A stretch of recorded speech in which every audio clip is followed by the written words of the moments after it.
How to do the native memory tracking? Details about it can be found in this blog post, but I will give you an overview of how to do the native memory tracking. In order to track this native memory, you want to pass this flag when you start your JVM. Say, suppose I'm starting my Java application like this. You want to add this -xxx native memory tracking is equal to summary. You need to pass this JVM flag to your application. When you pass, then the JVM will start to record native memory utilization. It will start to track it. And then what you want to do, my friends, is you want to, on a periodic interval, like say every 10 minutes, say for 24 hours period, what you want to do, you want to execute this command, say jcmd pid, that is what is your Java process, with which you launched your application, right? You give that, and then pass this argument, and then pipe its output to this file, to any file. You can give it as I'm calling it the NMT report.txt. So what is this command, jcmd command, it will do is, it will now connect with the JVM, and then it will take what is the native memory, each region's size at this point in time, and then write it to nmt.report.txt. It's going to write it here.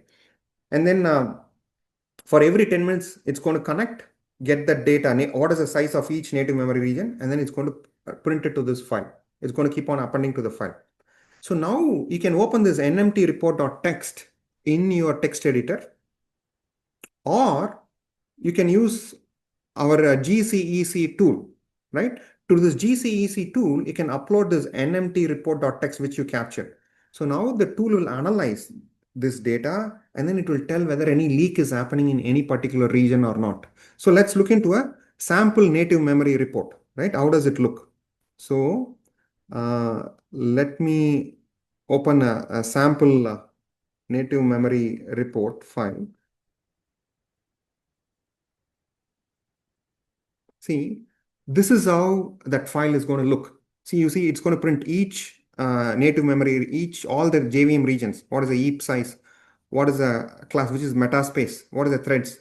What is the code cache? GC, it prints all these regions. What is the size, allocated size? It keeps on printing like this, right? So it's going to be a little tedious to look into this text editor, but you're most welcome to do it in a text editor as well. But now instead what we'll do, we will upload this to the GCEC tool and see what it is reporting.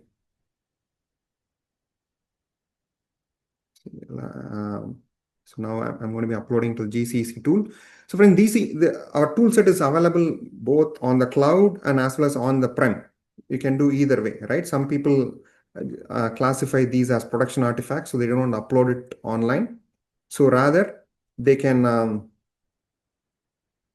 just they can have the tool installed locally, and then they can do the analysis as well. So now I selected my file. Now when I uploaded, look at this. If any suspects, memory leak suspects are found, it's going to be reporting here. See, look at this. It's suspecting that two regions are suffering from or consistently growing. It's a memory leak suspect. The heap region and then the thread region, says that. And also if there's any over allocations have happened of memory, it also reports that. So now it gives me all the regions. What is my heap size, metaspace, threads, code cache, what is it committed, and what is it actually reserved. So reserved means that's what has been allocated. Committed means that's what being currently used at this point in time, right? So now let's look at here. Let's look into the threads region, which is reported as a leak is suspected. Look at this, my friends. For this application, the reserved size is 60 kilobytes. But now you see the trend. The threads usage is consistently going higher and higher and higher, right? You can see if it is going like this, keep on increasing, that means it is suspicious. There could be a potential memory leak. And when this exceeds the allocated size, then you're going to get out of memory error, right? So this is a very simple and effective way to see which native memory region is leaking, to identify in a proactive way. But reactively, once if it has saturated, you're going to out of memory error is going to be thrown. In the out of memory error, check what is the type. Then based on that, we can go and address the problem. Thank you, friends. See you in another interesting video.